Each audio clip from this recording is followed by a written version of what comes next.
হাঁটুর হাড় ক্ষয় হবে। সেটা বয়সের সাথে ক্ষয়টা একেবারেই ওতপ্রোতভাবে জড়িত। হাঁটুর ক্ষয় হবে, হাঁটু চেপেও যাবে। এটাই স্বাভাবিক। এক্স-রে, এমআরআই যেটাই করে দেখেন কার্টিলেজ ড্যামেজ বোঝা যায়।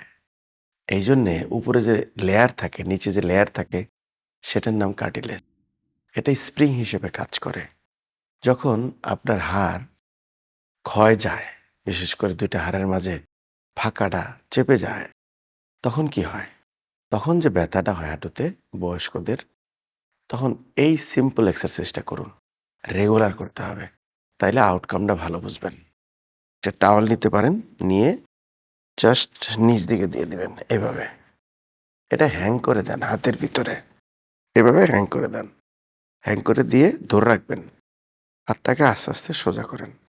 হাঁটুটাকে। হাঁটুটাকে আস্তে, আস্তে সোজা করেন। এটা ছাড়া যাবে না দর্শক। টাইনা ধরে রাখতে হবে এবং পেটের দিকে নিতে হবে বা বুকের দিকে। দেন আস্তে, আস্তে গো এবং এটার উপরে চাপ দিলে এভাবে ধরে রাখতে হবে। ঠিক এভাবে ধরে রাখেন।